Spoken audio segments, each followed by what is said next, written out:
And almost every week I somehow find myself a new manga recommendation that I kind of put off to the side for it to build up chapters, as I'm already reading way too much stuff in my free time. But sometimes there's a series that you only look at once and you think, I'm gonna read that. No matter what, that is something I just want to see what's going on there. And that's what Gachiakuta was for me. I've seen images of it on YouTube, on Twitter, on TikTok for a bit when it first came out, and some of my friends were also talking about it when it came to new manga recommendations, and I always just wanted to read it. But I put it off because I was already reading way too much stuff and I was focusing on making videos here. But that didn't really last too long, as around chapter 15 is the release, I decided let me give this series a shot and actually see what all the hype is about. And in all honesty, really worth it. And I have been reading it weekly for a good amount of time. I put it down and then I binge read it, and now I'm currently reading it weekly once more. And it is well worth your time. Before I get into all that, don't forget to like and subscribe and hit the notification bell for updates on future videos. It really helps, and just so you guys enjoy the content I make here on the channel. And it keeps me motivated to make more manga recommendation videos, because videos like this is always just something I enjoy doing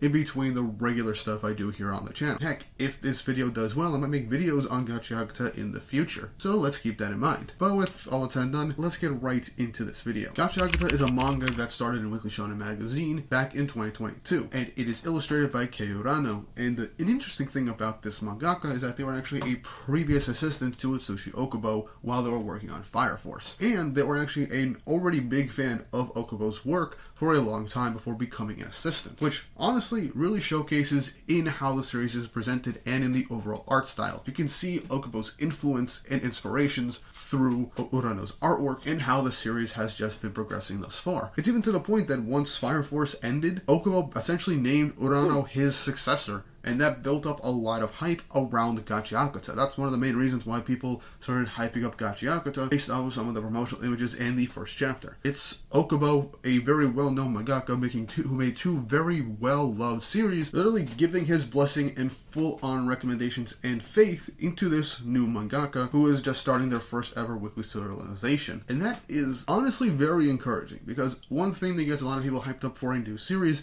it's an already well-established mangaka basically either hypes it up or basically has faith in the mangaka. So there was already eyes on Urano when this manga came out. And obviously there is a bunch of things to talk about when it comes to Gachiakuta. I will do my very best not to spoil anything other than the first opening chapter's base premise, but here's what we're gonna go with. So the story of Gachiakuta focuses on Rudo, a boy who is from this place that is known as the Sphere, or Heaven, and it is a place where it is split down the middle between two sections. One is where the upper echelon, regular people live, and the rest is essentially where they call the tribesfolk, who are criminals and the children of criminals, and is a lot more run down. And you can tell the difference between both areas in how the people in that area essentially live. Rudo is someone who's obsessed with garbage and trash, as he doesn't see anything as useless or could be thrown away. He finds value in everything. He is literally the living embodiment of one man's trash is another man's treasure. And right now, the only real friend he has or family is actually Recto, someone who's basically been like his adoptive father or uncle to him, and has taught him this lesson of nothing is worthless. And a symbol of that is the pair of gloves that Rudo actually wears. And this also covers up Rudo's very badly damaged and bandaged hands that we still don't really know how he got these injuries. But one day, as Rudo is going back home, he bumps into a mysterious masked and hooded figure as he walks in on Recto basically being killed. And soon enough, the actual law enforcement of that area walk in and they see Rudo above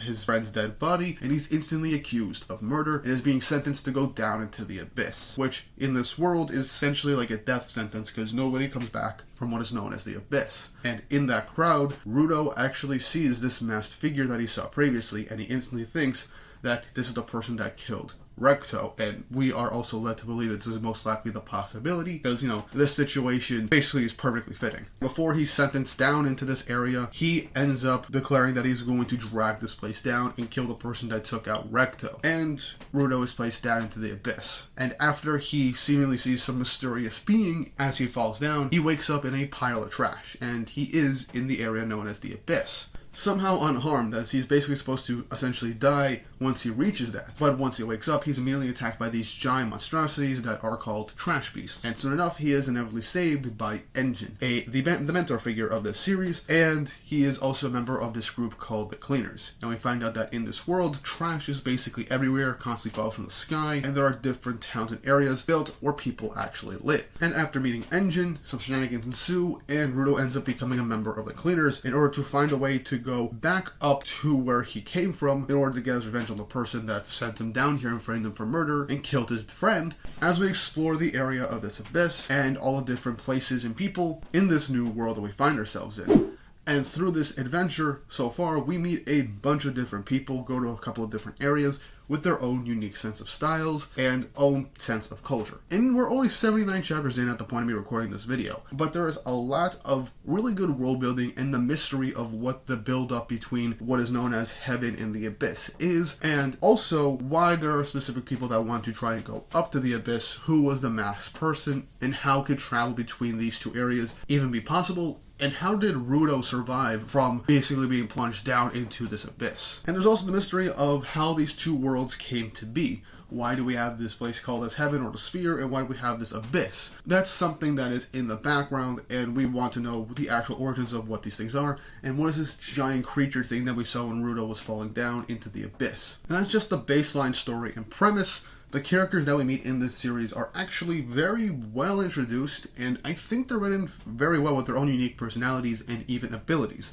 I would love to get into each individual character that I like, but that would make this video way too long, and I can make videos on each character. But if this video does well, I'll probably do something like that in the future. But remember, this is a battle shonen. So, what is the power system of this world? Well, the power system is kind of trash. And I mean, they literally use trash. Well, mainly Rudo used trash. The powers of this world are givers. The people that have this ability can actually have a weapon based off of an item that they cherish or give certain care to. The stronger your connection and care for that item is, you are able to draw out the potential abilities of this item.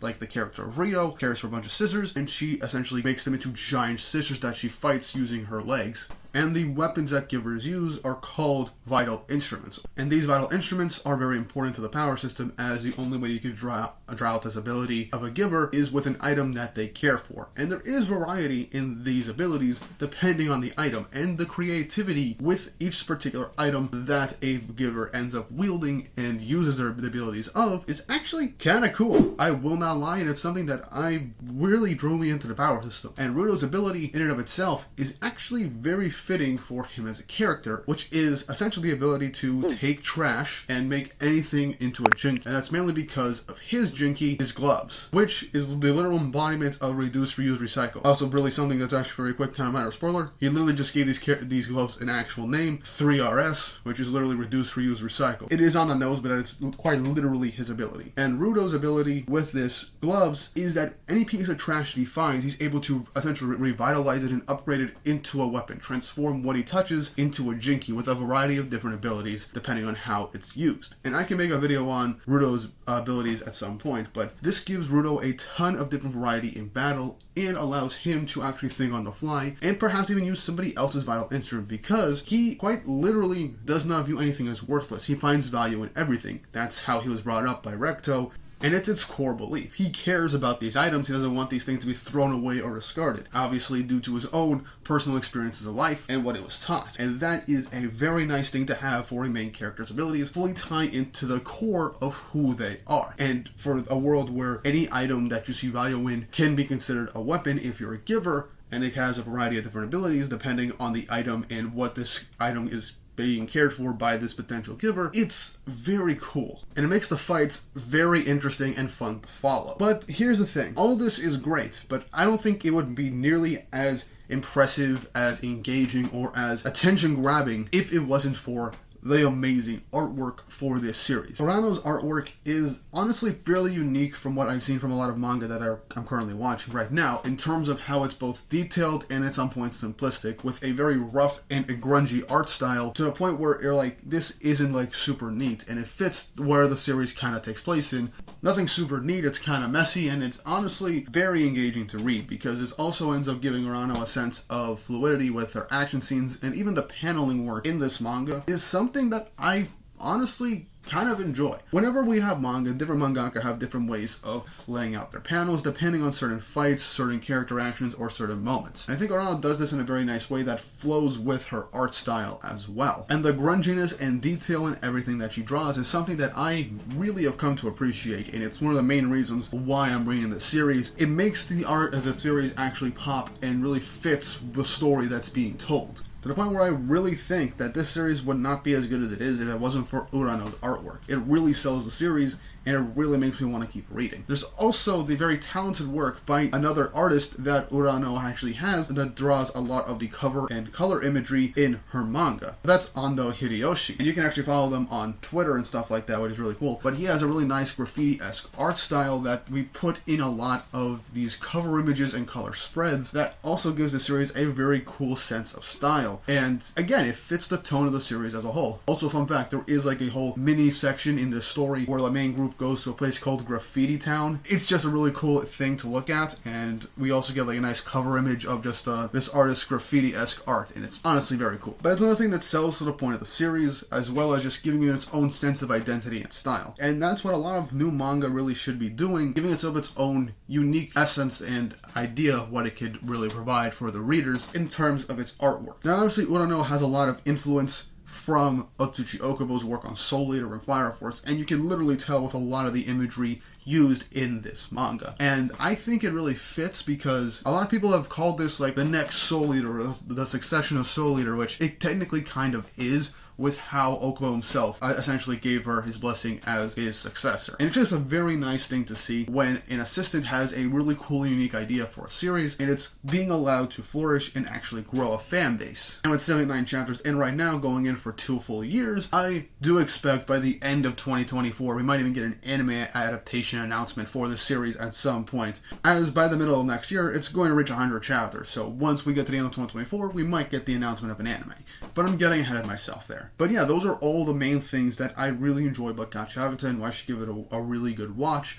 Not only was it essentially deemed the successor for the creator of Soul Eater and Fire Force, the mangaka's great artwork that makes the series wholly unique and just feels different from what you're reading as well.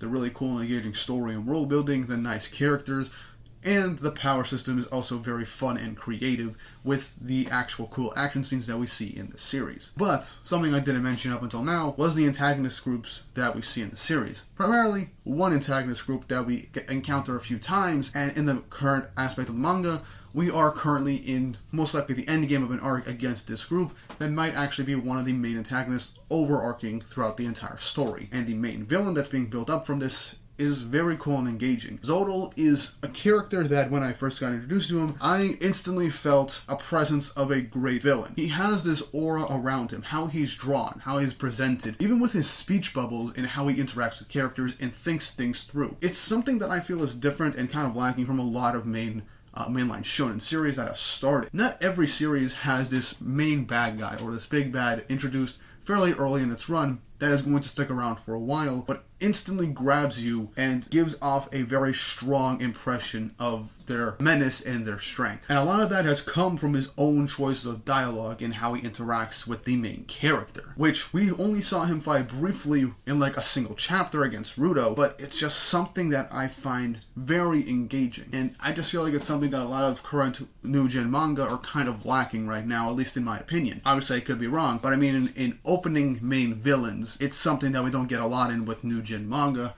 as in comparison to some of the older manga. And I do think that Zodal has the potential to be something bigger, and I can make a video on Zodal at some point in the future. But that's really all I have to say about Gachiakuta. Did I convince you to give this series a read? Do you like the art style of this series in the power system, and are you interested to give it a shot? Let me know in the comment section down below. And if you're someone that's already reading Gachiakuta and just watched this video anyway, first of all, thank you. But let me know what you guys like about Gachiakuta. What's your favorite vital instrument? Who's your favorite character in the series so far? And if you haven't already, like and subscribe, hit the notification bell for updates on future videos.